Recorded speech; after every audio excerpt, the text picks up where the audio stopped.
Sœur Rajaf.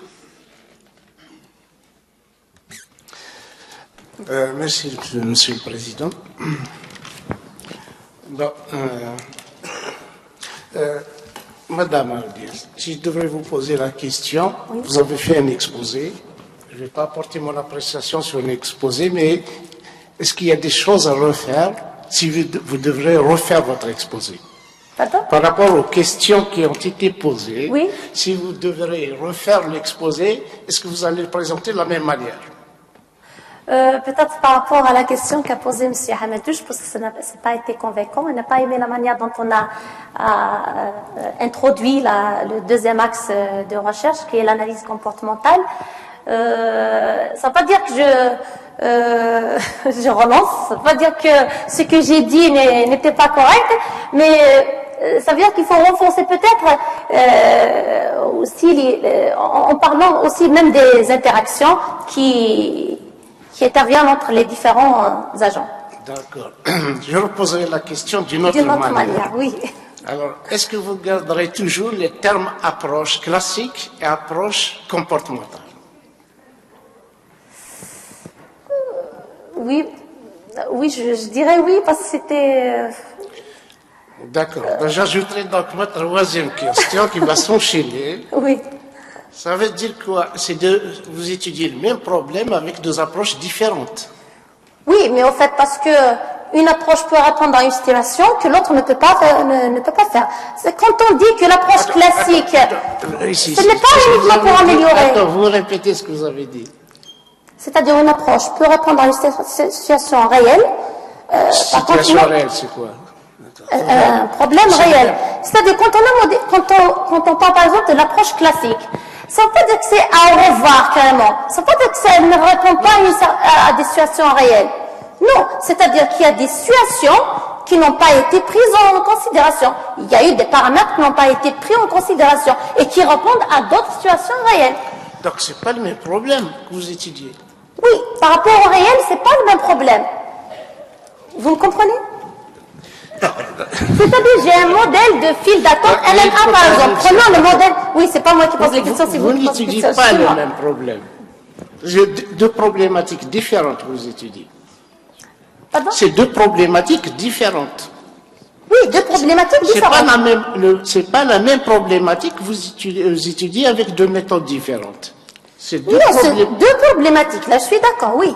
Donc c'est pour ça que je dis le terme approche classique, approche comportementale. Peut-être qu'il fallait rajouter une précision.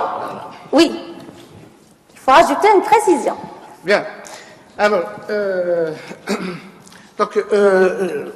comme je suis rapporteur, je vais dire un mot sur le document comme les collègues. Je partage tout à fait leur point de vue, que le document est bien présenté. Bon, mais quand même, il y avait des difficultés. D'ailleurs, j'ai discuté avec toi un peu pour me retrouver, oui. Pour chercher certaines informations. Exact. Donc, c'est pas facile. C'est vrai que le document est volumineux. Le parcours est très riche en termes pédagogiques et en termes de recherche.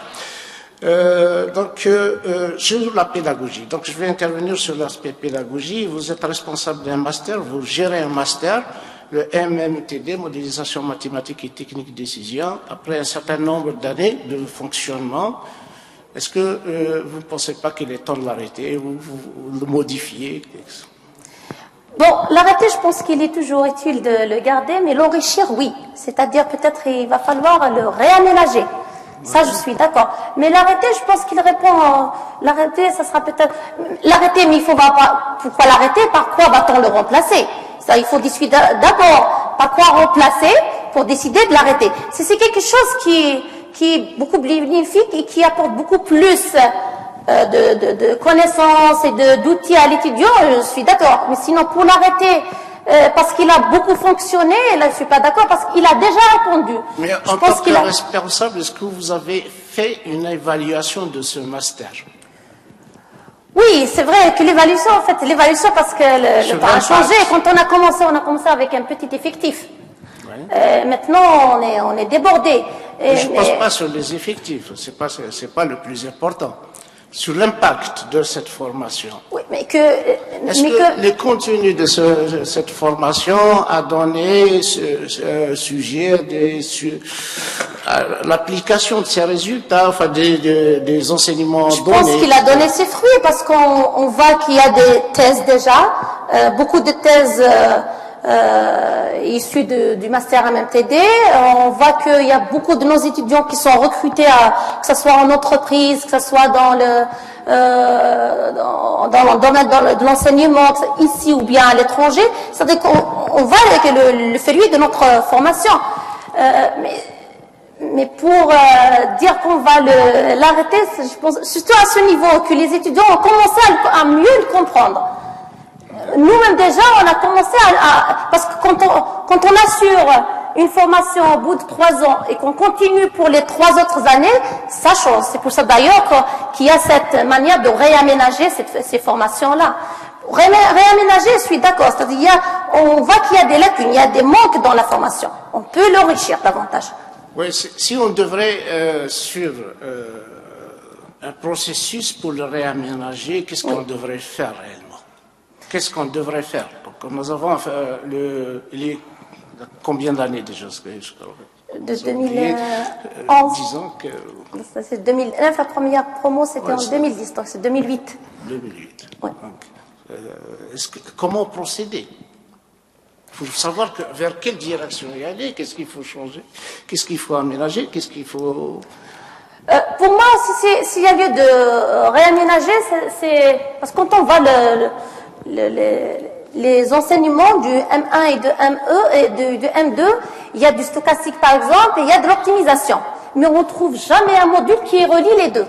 Donc à mon avis, c'est bien de donner des notions à l'étudiant pour qu'il puisse voir comment peut-on lier tout ce qu'il a vu en optimisation avec l'environnement stochastique. C'est pour ça d'ailleurs, M. Hassani était fâché, c'est pour ça d'ailleurs que j'avais pensé à une certaine époque d'introduire le module d'optimisation stochastique qui à mon avis, c'est vraiment un manque pour notre formation. C'est vrai que ça ne devrait pas se faire au détriment d'autres modules, mais connaissant la contrainte de volume horaire, il fallait sacrifier l'un des modules. Et bon, je sais que M. Hassani interviendra sur ça. Ton directeur de thèse. Au lieu de choisir celui de M. Adjabi ou bien celui de M. Radjef, tu as choisi mon module. On ne choisit pas, désolé M. Hassani, on ne choisit pas un module par rapport à un enseignant. Parce que de toute manière, le module, ce n'est pas une propriété privée. Le module, ce n'est pas M. Hassani, le module, ce n'est pas M. Adjabi, ce n'est pas M. Radjef. On pense à un module par rapport à la consistance de la formation. Non, mais si je pose ces questions, parce que je me les pose moi-même, hein, c'est-à-dire par rapport au module, il a fonctionné pendant un certain nombre d'années, il me semble qu'il est temps de réfléchir à son réaménagement. Voilà. D'ailleurs, c'est pour ça qu'on a proposé l'autre master en communauté. Quand on change les choses, c'est pas parce qu'elles sont mauvaises. Parce que, tout simplement, il faut encore les améliorer davantage. Voilà. Bon, maintenant, oui. Est-ce que je peux Bien sûr. C'est par rapport En fait, Foufou, elle a décidé de supprimer ce module, non pas parce qu'il n'était pas en adéquation avec la formation, ni parce qu'il n'était pas conforme. Elle l'a supprimé parce qu'elle ne voulait pas assurer ce module. Elle devait l'assurer et elle ne voulait pas l'assurer, donc voilà. En fait, et ensuite, elle a dit, il n'y a plus personne pour l'enseigner, donc on le supprime. Exact. Oui, je suis d'accord. Pourquoi? Parce que derrière un module, il y a un programme d'enseignement, il doit y avoir un enseignant derrière aussi. Un enseignant qui est disponible encore. Moi, je dirais que je voulais pas quitter les modules de licence, pas le module de licence, tous les niveaux licence L1, L2, L3, parce qu'il faut, à mon avis, à ma vision, je voyais qu'il faut qu'il y ait quelqu'un d'ancien aussi pour licence. Il faut pas laisser les nouveaux bacheliers uniquement pour les nouveaux recrutés. Ce n'est pas aussi pour dévaloriser nos nouveaux enseignants. Non, mais d'après notre expérience, moi-même, ceux qui m'ont enseigné en graduation, c'était des anciens. Donc c'est bien de garder à mon avis, les anciens pour les nouveaux étudiants. Enfin, en fait, ma pensée va vers autre chose. Parce que quand cette formation a été formée, il y a au moins 3 modules qui sont orientés économiques. Exact. Maintenant que Actuellement, il vous me rappelez. semble, moi j'attendais de toi une autre réponse. C'est maintenant que vous m'avez rappelé, parce que moi j'oublie. Désolée, j'ai ce défaut d'oublier certaines choses. Non, c'est pas ça l'objectif. Je te dis, moi j'attendais de toi une autre réponse. Tu parles d'un axe que tu développes. Système d'attente, théorie des jeux, et il devrait y avoir des applications. Est-ce que un enseignement dans si vous voulez, dans ce domaine, n'est pas judiciable de le faire? Surtout, je réponds à la question de Shamsuddin, il y avait un très bon exposé à COSI, vous étiez là-bas, Sylvain Saurin qui a fait un très bon exposé sur la théorie des jeux dans le domaine des transports, mais le transport c'est aussi le réseau de télécommunications. Donc ça c'était un domaine très intéressant où il y a du stochastique justement. Il y a du stochastique. Donc à mon avis, un enseignement qui va à cheval sur les deux, et il n'y a que toi, Ziani, qui peuvent le faire.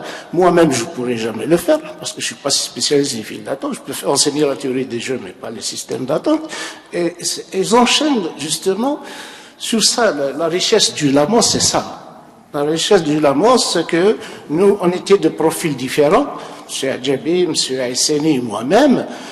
On vous a inculqué certaines formations chacun dans notre domaine, c'est normal. Et vous avez la chance d'avoir donc une synthèse de différentes spécialités. Je dis que c'était toujours une chance pour vous. Et alhamdoulilah, c'est-à-dire le Lamos a su se développer. Et nous-mêmes, nous a encouragés à travailler, à rester comme ça unis dans cette unité de recherche. C'est parce que nous avons eu des doctorants comme toi. Quand aujourd'hui, je te mets à l'honneur, mais derrière toi, il y a plein de Lamos. Oui. Qui nous ont encouragés à continuer à travailler. Donc vous avez cette chance d'avoir des notions de théorie des jeux, des statistiques, des files d'attente, etc. Et maintenant, c'est à vous de faire cette synthèse et d'ouvrir de nouveaux actes de recherche. Et c'est pour ça que je dis, ce travail, c'est un début. C'est un début. C'est pour ça que le terme approche, différentes approches, ça ne me plaît pas du tout, parce que c'est pas vrai d'ailleurs. Ça étudie des problématiques différentes, complémentaires. Y aller dans ce sens, que ce soit dans les systèmes d'attente, que ce soit dans les applications avec Madame Adel aussi, un travail qui a été fait. Et je pense que la proposition de Boalem est très intéressante. Moi, c'est quelque chose à retenir, hein, quand tu mélanges le système observable et non observable, d'ailleurs tu l'as vite remarqué, et enseigner, créer un module dans ce domaine-là, dans un des modules, une des options, ce serait, à mon avis, très intéressant. Voilà. Donc, justement, alors je m'enseigne par rapport au Lamos. Quelles sont tes perspectives par rapport au Lamos? J'en ai déjà cité une, c'est que j'ai dit, on aimerait bien. Alors celle que j'ai dédiée pour notre unité de recherche Lamos, c'était de contribuer au développement de cette unité. Comment je compte contribuer? J'ai dit, c'est en favorisant le travail en équipe. C'est ce que vous venez de dire justement. Pourquoi? Parce que jusqu'ici, il y a des équipes un peu orientées ponctuellement, d'une manière ponctuelle, mais c'est bien de les réunir, pour pouvoir dégager quelque chose de pluridisciplinaire et compléter, parce qu'à chaque fois, dans chaque thématique, on disait que on a traité ça, mais il reste le côté, par exemple, optimisation. Dans le côté optimisation, on dit qu'on a traité ça, mais on a laissé le côté stochastique. Donc c'est bien de s'unir sur une certaine problématique, sachant qu'on a des capacités. Il y a pas mal de chercheurs qui sont de qualité dans notre unité, et de faire donc participer, comme je l'ai dit, des compétences aptes à développer ces nouvelles idées. C'est pas tout à fait clair, c'est quoi? C'est-à-dire, c'est faire participer tous les... mais ça existe actuellement. Il y a sur des sujets, je vois des échanges. Hein, il faut encore contribuer davantage, créer des équipes de recherche nouvelles dans ce sens. D'accord. Alors,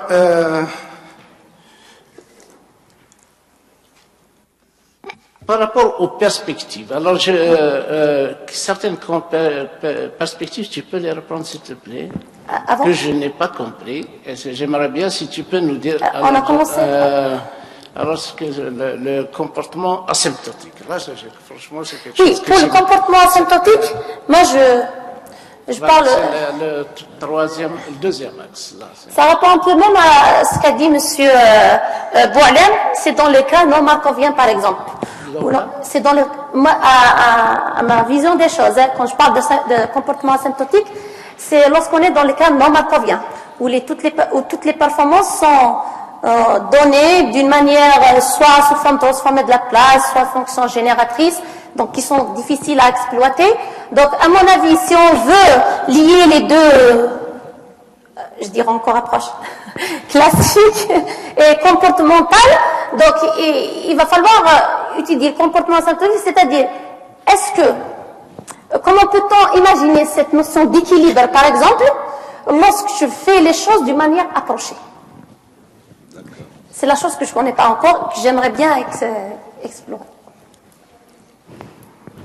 Mais la question, finalement, dans les modèles qui ont été étudiés dans les premiers travaux avec Sofiane, est-ce qu'il y a des coûts économiques ou pas? Est-ce qu'il y a des coûts économiques? Balek a posé la question par rapport à ça. C'est-à-dire, c'est sur le coût, c'est récompense ce coût, parce qu'initialement, pourquoi on maintient de point de vue économique? Mais l'optimiseur social, qu'est-ce qu'il fait? Quel est son objectif, l'optimiseur social? Oui, ça c'est par rapport à la deuxième thématique. Lui, il me parlait de système M2, M1, où on n'a pas fait intervenir l'optimiseur social. C'est pour ça que j'ai... Sinon, dans l'autre thématique, oui.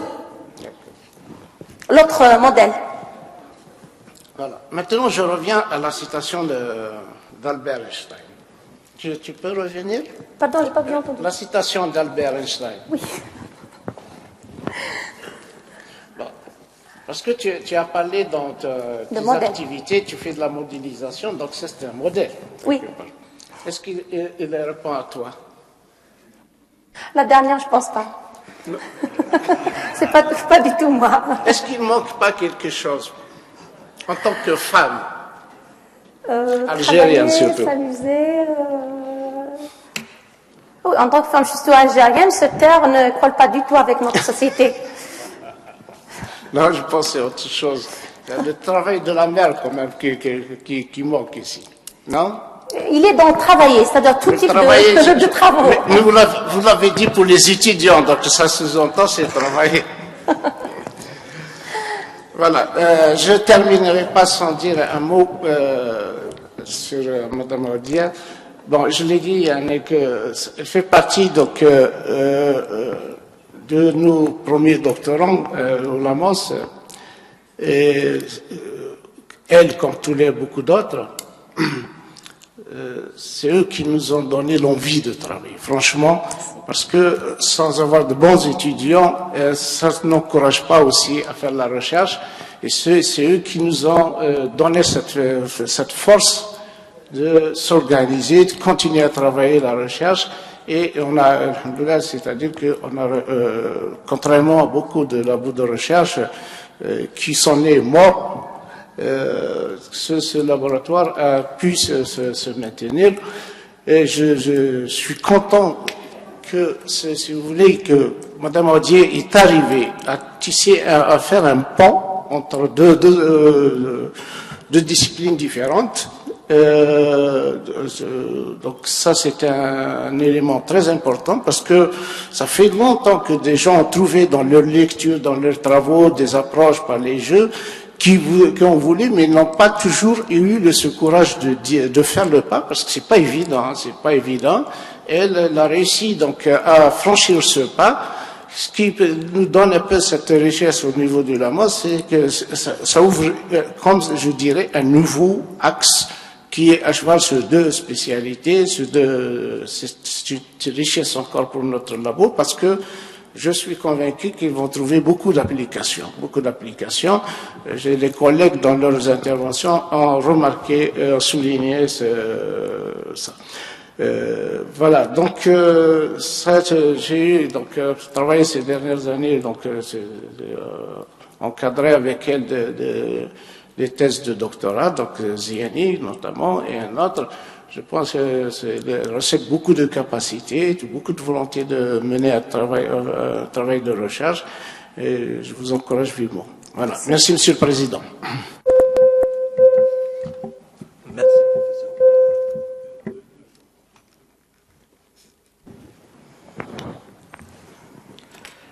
Merci, professeur Rajaf. Nous continuons la discussion. Je donne la parole au docteur Lagoun.